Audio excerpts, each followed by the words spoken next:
bersyukur kehadirat Allah Subhanahu wa Ta'ala, yang mana pada hari ini, pada siang ini kita bisa bersyukur di ruangan yang sederhana ini. Selamat beserta salam marilah kita sampaikan kepada junjungan kita Nabi Muhammad SAW dengan ucapan Allahumma sholli ala sayyidina Muhammad wa ala alihi.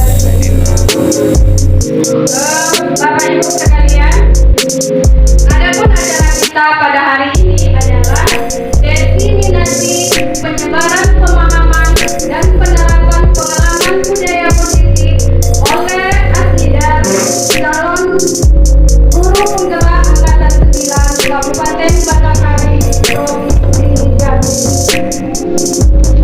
Nah, di sini ada fasilitator saya, yaitu Siti Maisaroh SPD, kemudian pengajar forensik yaitu Rati Kastianti SPD.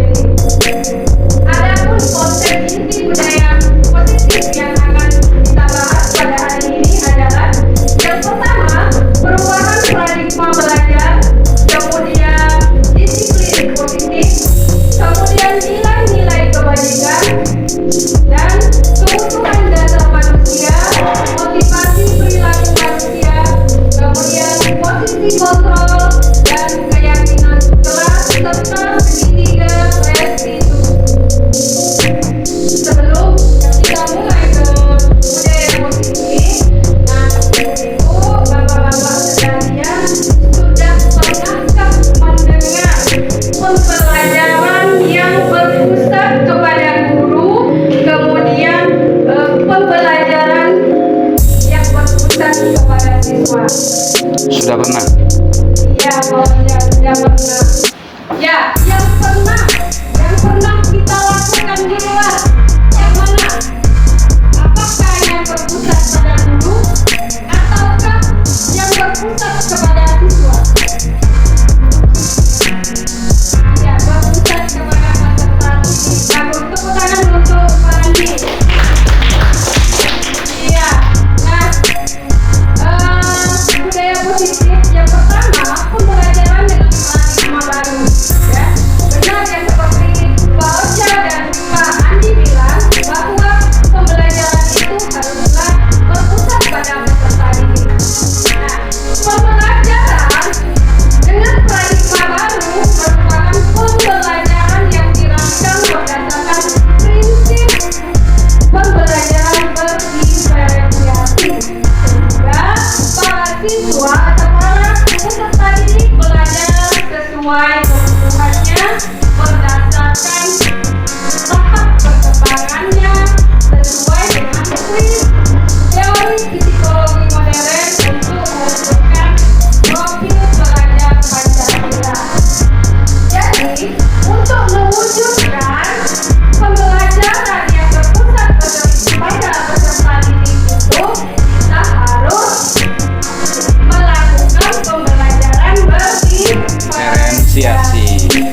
Nah, dengan pembelajaran berdiferensiasi, kita tahu kebutuhan peserta didik kita.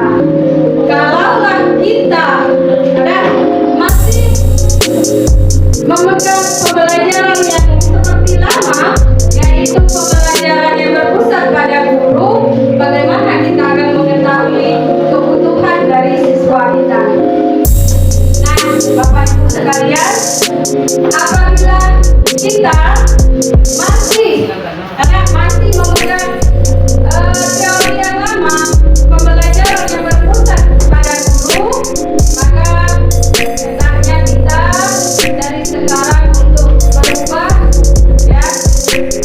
berubah cara pembelajaran kita pada berpusat pada peserta didik. Ya, perubahan itu tidak dilakukan secara instan, itu kita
Anda, B, akan mencoba dengan sekuat tenaga dengan berbagai cara untuk meminta Anda memberikan benda tersebut.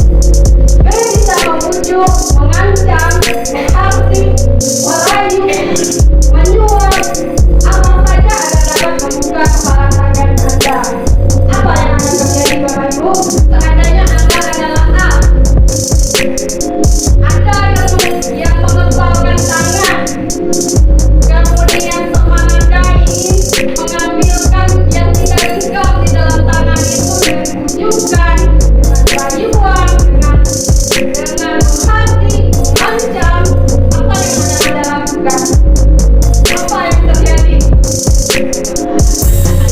Iya, bagus Ibu-ibu. Nah, itu mempertahankan kondisi kontrol dari dalam diri kita. Ya, orang lain tidak bisa untuk mempengaruhi kita, tidak bisa membujuk kita, mengerti. Itu adalah kontrol dalam diri kita. Ya, nah ini miskonsepsi ya. Ini selalu kita lakukan, tapi itu adalah ilusi. Ya, bukan kenyataan. Yang pertama, ilusi guru mengontrol murid. Nah, guru mengontrol murid. Nah, itu adalah ilusi bahwa murid itu tidak bisa dikontrol Bapak Ibu. Ya, tidak ada yang bisa mengontrol diri seseorang kecuali diri dia. Nah, itu. Kemudian ilusi bahwa kritik dan membuat orang merasa bersalah dapat menguatkan karakter. Nah, kalau seandainya kita menegur siswa kita, misalnya kita membuat dia merasa bersalah, maka itu bisa menguatkan karakter atau menguatkan karakter. Itu sebenarnya tidak bisa, karena itu adalah ilusi. Ya, itu tidak bisa menguatkan karakter. Kemudian yang ketiga, ilusi bahwa semua penguatan positif, efektif, dan bermanfaat. Penguatan positif itu belum tentu efektif dan bermanfaat. Misalnya kita memberikan penghargaan, belum tentu itu adalah efektif. Karena anak-anak itu motivasinya adalah motivasi ekstrinsik itu tadi. Dia ingin mendapatkan penghargaan, bukan untuk menghargai dirinya sendiri. Ingin mendapatkan sekian, bukan dari dalam dirinya. Nah, itu. Kemudian yang selanjutnya yang keempat, ilusi bahwa orang dewasa memiliki hak untuk memaksa. Nah, di sini kita sering terjadi orang dewasa itu kita ya, bapak-bapak ibu, ya kita sering memaksa, termasuk menghukum itu tadi ya. Nah, itu kita tidak memiliki hak untuk memaksa anak-anak kita. Nah, itu adalah miskonsepsi tentang teori kontrol. Nah, ini adalah perubahan paradigma dari stimulus respon ke teori kontrol. Nah, stimulus respon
Jadi kita tidak membuat anak itu merasa sangat sangat bersalah, kemudian dia berpikir bahwa dirinya tidak berguna. Nah, itu tidak boleh. Jadi teori kontrolnya adalah model berpikir menang-menang. Kita mencari solusi dari tindakan dia tersebut. Masuk ke fokusnya yaitu disiplin positif. Nah, Bapak Ibu pernah dengar disiplin? Pernah dengar disiplin? Disiplin itu sebenarnya apa? Sebenarnya yang kita tahu selama ini disiplin itu apa sebenarnya? Mentaati aturan yang telah disepakati. Iya, bagus banget ya, menaati peraturan yang telah disepakati. Yang lain? Ya, nah itu kita biasanya disiplin itu adalah peraturan, kemudian mentaati peraturan.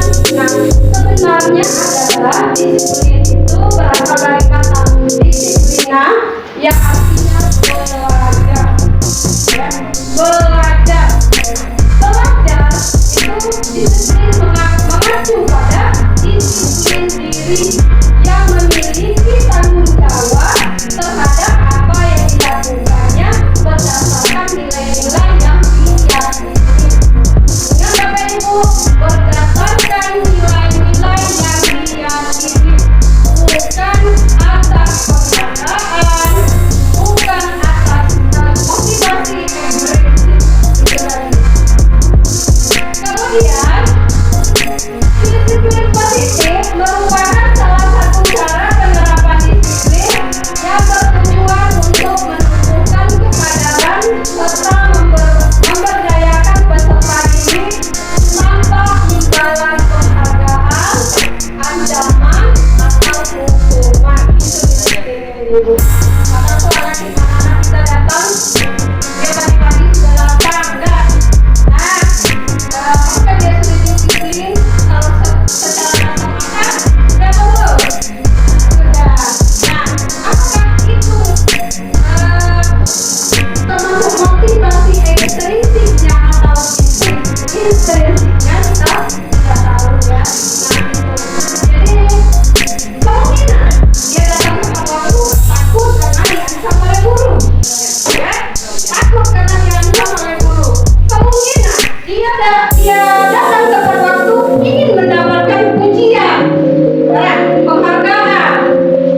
Nah,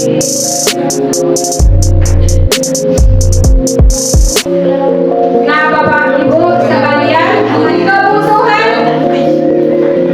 kebutuhan dasar manusia itu ada 5. Nah, kebutuhan dasar ini bukan hanya untuk siswa saja, kita sebagai pendidik juga butuh yang 5 ini. Yang pertama, kebutuhan bertahan hidup. Nah, bertahan hidup ini adalah kita butuh makanan, pakaian, tempat tinggal, keamanan, dan kesehatan. Itu adalah kebutuhan pertama, kebutuhan untuk bertahan hidup. Nah, nantinya Bapak Ibu, setelah kita mengenal kebutuhan dasar manusia ini, kita bisa mengenal kebutuhan anak-anak didik kita di dalam kelas. Ya, setelah kita mengenal kebutuhan ini, kita bisa mengenal juga kebutuhan yang diharapkan oleh anak didik kita di dalam kelas, sehingga kita bisa menerapkan pembelajaran yang berpihak kepada peserta didik. Yang kedua, itu adalah kebutuhan kasih sayang dan rasa diterima. Nah, rasa diterima, dipedulikan, kemudian berbagi, kerjasama, kemudian menjadi bagian dalam kelompok. Itu juga termasuk kebutuhan dasar manusia. Ada anak-anak kita yang nampaknya mungkin di dalam kelas ya mencari perhatian kita, ya mencari perhatian kita. Kita kalau misalnya tidak langsung secara kasat mata sama. Nah, tetapi kalau kita sudah mengenal kebutuhannya, kita ini butuh kasih sayang kita, perhatian dari kita, itu yang kita harapkan. Jadi kita bisa mengenal kebutuhan dari anak-anak kita. Yang ketiga, kebutuhan penguasaan. Nah, kebutuhan penguasaan ini adalah harga diri, kemudian keinginan untuk dianggap, memimpin, berprestasi. Itu adalah kebutuhan penguasaan. Kita lihat di dalam kelas kita, banyak kan peserta didik yang misalnya dia ingin ke depan, saya Bu, saya ingin menuliskan Bu, saya ingin menjadi petugas upacara Bu. Itu adalah kebutuhan penguasaan. Dia ingin harga dirinya dilihat oleh teman-teman. Dia ingin dianggap oleh teman-teman. Itu. Jadi dia membutuhkan penguasaan itu, kebutuhan dasar. Kemudian yang keempat, yaitu kebutuhan kebebasan. Nah, kebebasan itu mandiri, memiliki pilihan, mencoba hal baru, mampu mengendalikan emosi. Nah, mungkin ya di dalam kelas kita kan melihat siswa kita belajar. Ada yang mungkin dia ngantuk di kelas ya. Nah, kenapa ngantuk? Bosan Bu, ya, bosan. Atau kalau kita pembelajarannya tidak menarik, misalnya ya. Nah, sebenarnya anak-anak itu dia ingin kebebasan. Apakah dia bisa bilang bahwa ke luar kelas, jadi dia ingin bebas, ya, keluarkan kelas. Dia mencoba hal baru. Jadi anak itu bosan mendengarkan kita bicara. Jadi dia ingin mencoba hal yang baru. Misalnya kita bawa keluar kelas, atau kita bermain. Nah, itu kebutuhan dasar kebebasan. Nah, kita jangan salah Bapak Ibu, kita sering melihat anak kita yang malas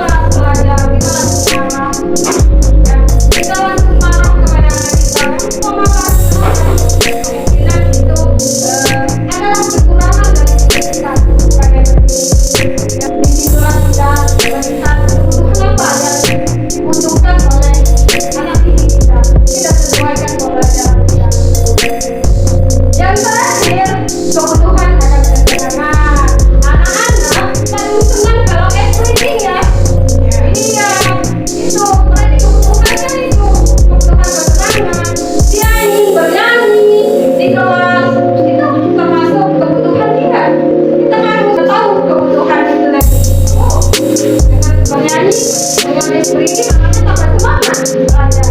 Kita terapkan. Nah, ini adalah kebutuhan dasar manusia terdiri dari 5 itu tadi.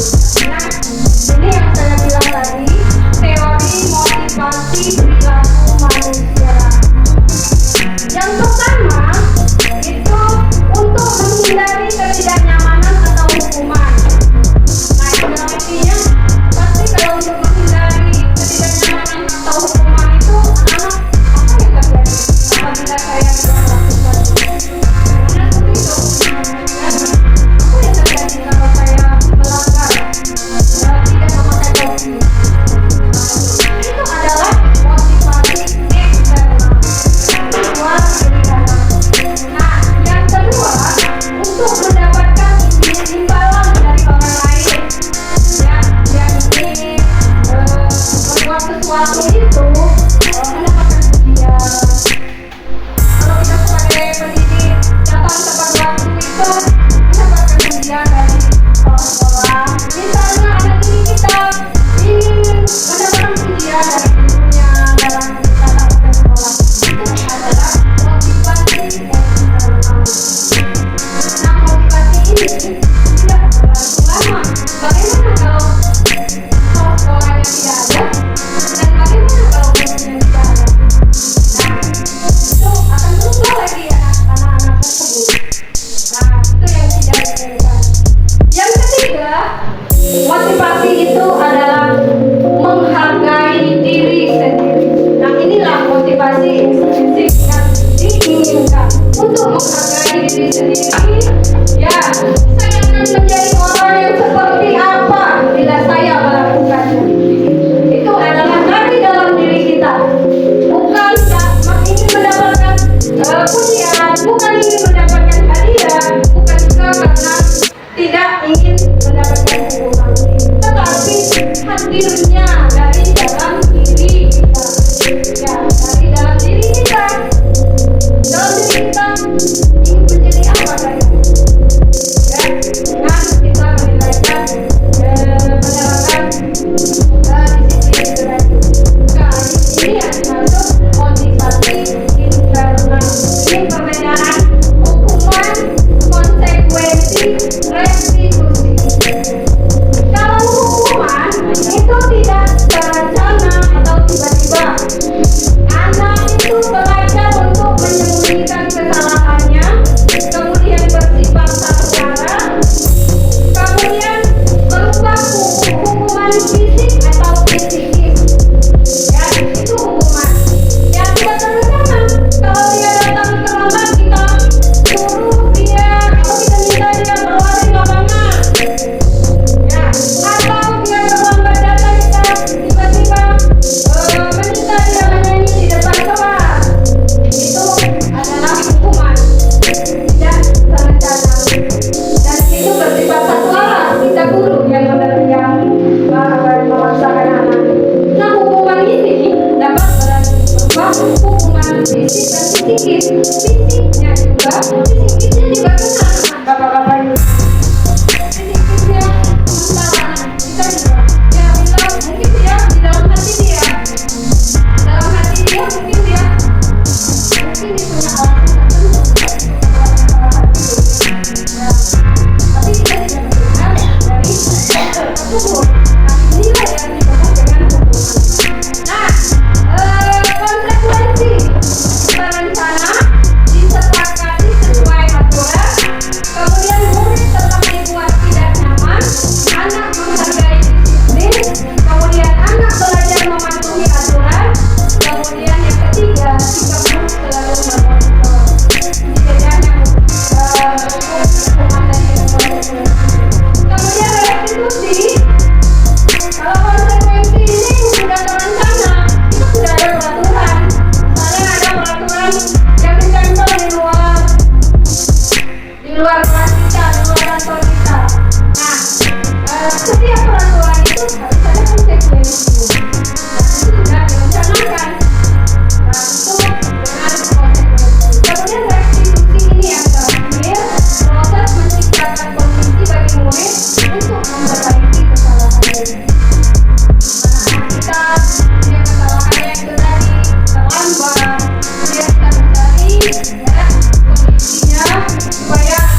seseorang melakukan sesuatu untuk melakukan tujuan tertentu.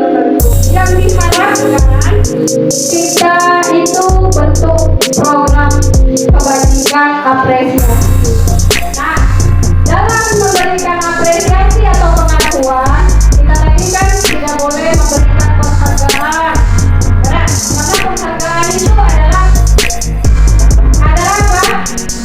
Hukuman. Karena bentuk lain dari hukuman itu adalah penghargaan. Yang diperbolehkan sebenarnya. Nah, untuk memberikan apresiasi atau penguatan dengan apa yang diingat itu ada beberapa hal. Kita berikan pengakuan secara khusus, kemudian pengakuan secara pribadi, kemudian pengakuan kepada semua murid secara bergantian, kemudian beri pengakuan secara konsisten secara pengakuan, kemudian fokus pada proses. Nah, semua murid kita itu dia mempunyai kelebihan masing-masing. Nah, pengakuannya kita berikan pada setiap siswa. Ya, mungkin kita berikan pengakuan tindakan kamu sudah bagus karena sudah makan, datang ke sekolah tepat waktu. Itu kan menilai seperti itu. Ini contoh dari pengakuan atau apresiasi kebajikan. Nih, misalnya kemarin saya perhatikan rasa empatimu besar sekali pada saat menolong murid baru di kelas kita. Ini mungkin di saat dia menolong murid, kita memberikan apresiasi kepada anak itu. Yang kedua, saya menghargai kepedulianmu pada saat kamu membantu teman-temanmu di tugas kelompok. Kemudian yang ketiga, terima kasih untuk rasa tanggung jawabmu pada saat kamu mengukur kertas-kertas yang berserakan di lantai.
Pengukuh.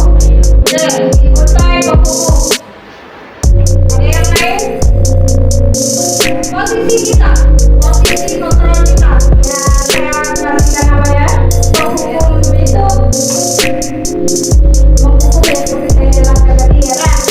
Nah, pembuat rasa bersalah itu ibaratnya kamu kasihan ya, sudah berusaha untuk membuat kamu bisa, tapi kamu tidak apa namanya, tidak ibaratnya tidak kasihan ya, gitu. Jadi apa itu merasa bersalah. Nah, itu. Kemudian teman, ya, teman itu ya udah kita hati katanya, ya. Kemudian pemantau, kemudian manajer. Nah, kalau saya Bapak Ibu, saya pernah jadi pengukur, pembuat rasa bersalah juga pernah, ya. Kemudian pemantau juga pernah. Pemantau itu kita mengontrol apa yang telah kita tetapkan di kelas, kita kontrol apakah sesuai dengan aturan atau tidak. Itu Biasanya kita kontrol. Ya. setelah menjadi hukum di anak itu dari umur kadang-kadang baru lagi turun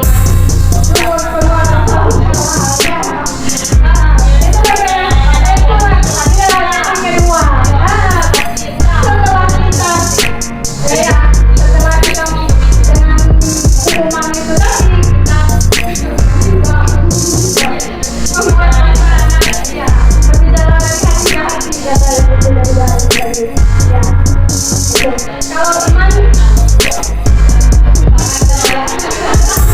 ya, satu siswa tidak memakai atribut lengkap saat upacara bendera.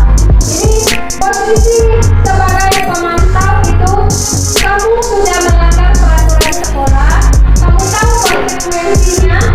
Nah, setelah upacara kamu beli atributnya ke korporasi dan jangan diulangi lagi.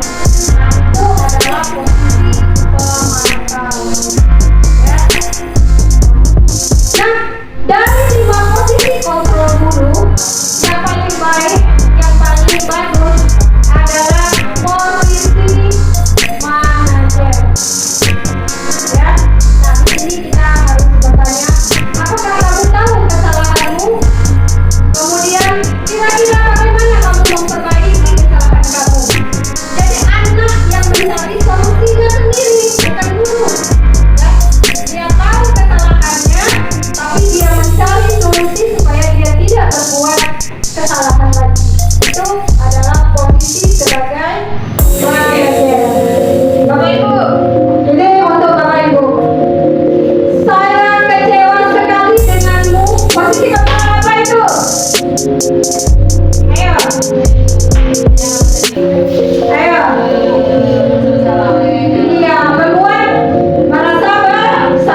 sekolah semuanya.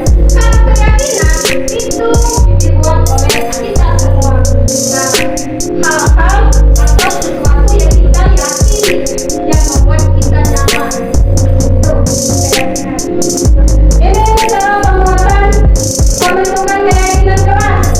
Karena dibuat dalam bersifat abstrak, berupa pernyataan universal, kemudian dibuat dalam pernyataan politik,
Jadi kita harus melangkah lagi fungsi kontrol kita yang seperti apa lagi.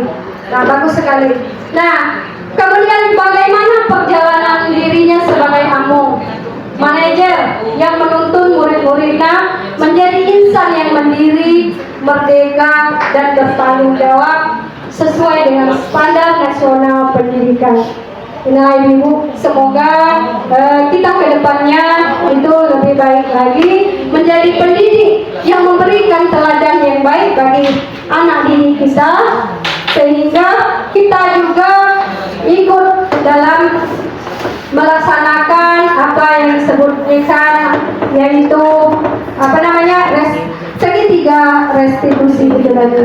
Demikianlah, dan saya akhiri. Sebelumnya saya mohon maaf, mungkin ini sangat lama sekali karena itu memang dari hasil yang kami pelajari, dan sekali lagi mohon maaf, dan saya akhiri. Wabillahi taufiq wal hidayah. Wassalamualaikum warahmatullahi wabarakatuh.